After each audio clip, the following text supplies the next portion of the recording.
Hello and welcome back. Sometimes our programs go wrong, and it can be really hard understanding why they're going wrong.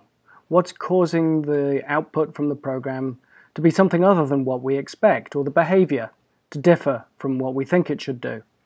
So we need tools to help us see inside our programs while they're running.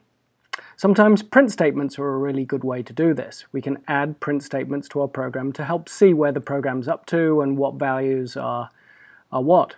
And this helps us understand why the program's misbehaving. But other times we need tools like debuggers, and Wing, the IDE we're using in the course, has a debugger built into it that helps us see inside the program while it's running. So we'll be using this ladybird bug in order to run the Wing IDE in debugging mode instead of the green arrow that we've been using to run the program so far. So in debug mode in Wing, we can do things like set breakpoints to stop the program at particular points, and then we can inspect different values inside the program. Once we've set a breakpoint, we can then step into individual statements one at a time to see what's exactly the outcome of the next piece of the program. And we can also inspect the various variables and see what functions have called what functions. So far we've been using a view that looks something like this, and I've got a nonsense program here with very poor variable names, and this would be a good example of how not to write a program, and how when you write a bad program it can be really hard to understand what's going on.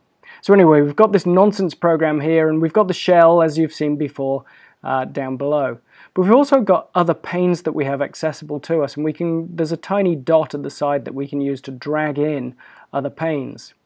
Okay, so I'm going to be dragging in something to show me the stack frames, and we'll explain what those are shortly, and also a pane that allows me to look at the stack data.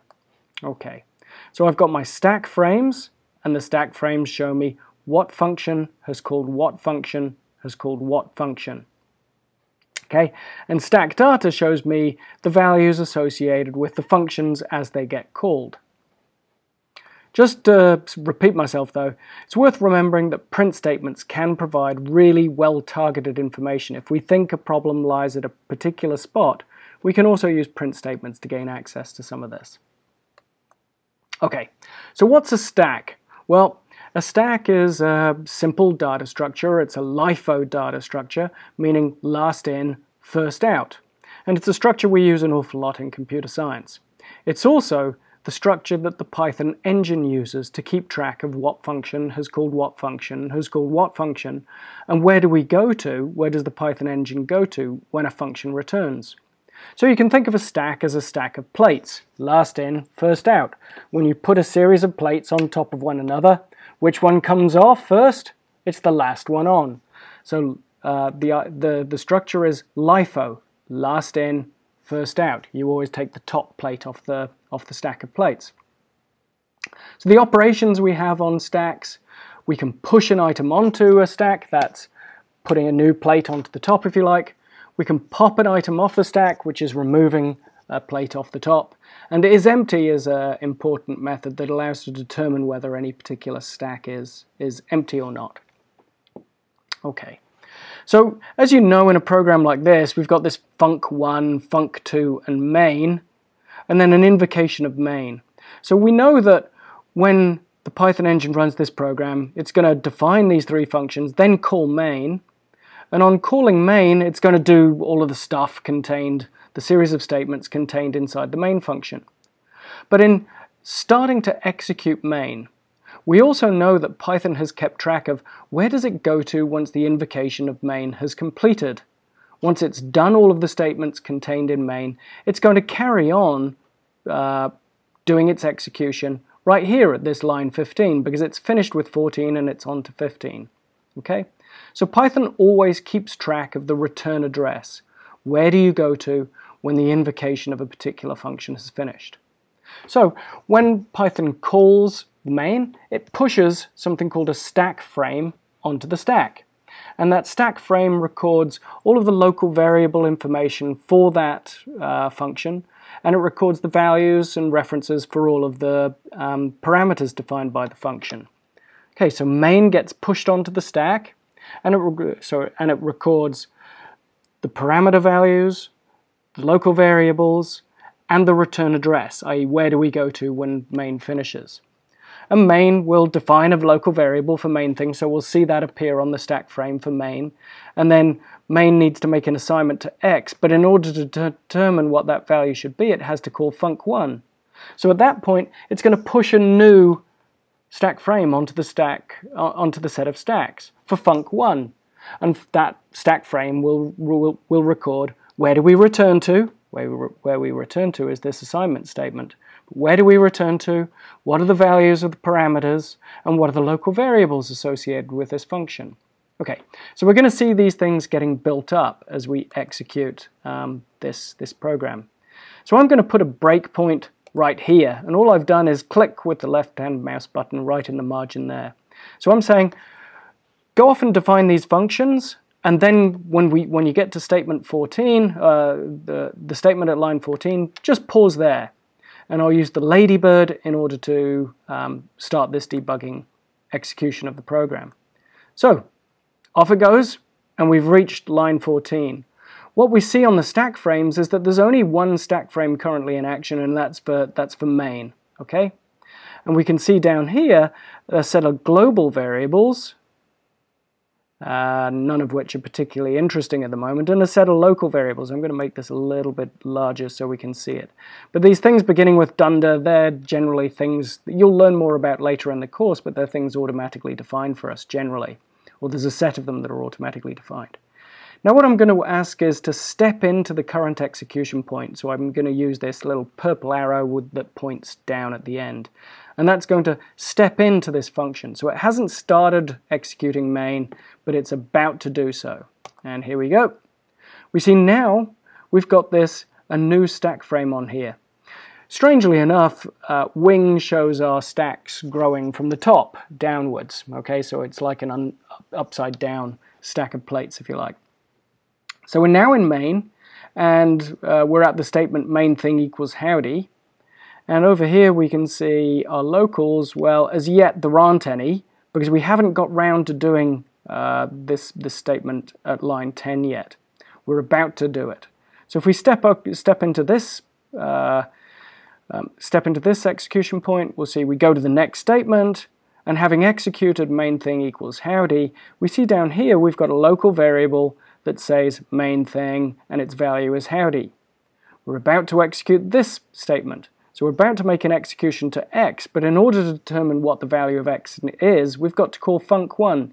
So we're expecting to see a new stack frame appear over here as we move up into func1. Are you ready? We'll step into this statement, and there we go. We see that we're now in func1. We have a new entry on our stack frame. We're at the statement blah1 equals param1a plus string param1b. We've got two parameters here, param1a and param1b, and we'll see down here for our stack data we have local variables that says param1a has the value howdy and param1b has the value 99. Okay, so it's allowing us to see inside the program, see what the values of different local variables are. Okay, we step across that statement and we're about to print something out. We haven't done it yet, but we've made an assignment to blah1, so now blah1 has the value howdy99. And if we step across this statement, we see that in calling this print statement, the first thing we have to do is call func2. So we're expecting when we execute this to see a new stack frame appear down here for func2. So let's do that. We've got a new stack frame for func2 appeared on here, and we're about to execute thing equals 3. We execute it, and we see thing has a value 3. Parameter 2a inside func2 has the value howdy99. Parameter 2b has the value 10. Again, we can see inside our program. Okay, something that we haven't seen that's stored on the stack frames here is the return address.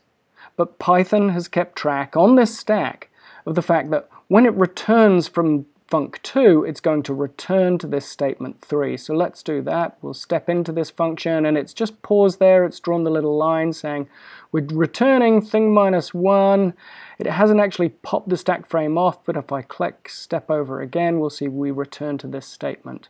So the return address is being used, and we will see that the invocation on the stack frame for func2 disappears. Are you ready? The invocation for the stack frame for func2 has disappeared right here. It's been popped off the stack. That frame for that function has gone. The function no longer exists. Func2 no longer is under execution, so it's not on the stack anymore. We're sitting about to print out our result, so we'll do that. And there we go. The place we returned to, having done that, was the print statement, because we've now made our assignment to x in the main program. So down here, we now see we've got a value for x, which was the value that was returned by the invocation of func1. And if we look at func1, it doesn't have a return statement. No return statement for print func1. So when a function does not explicitly return a value, it implicitly returns none. So maybe that was the reason we were confused by this program. We thought that something should be printed out here rather than none. Again, this is just a nonsense program that I'm using to show you how we can trace the running of a program with the debugger in Wing IDE.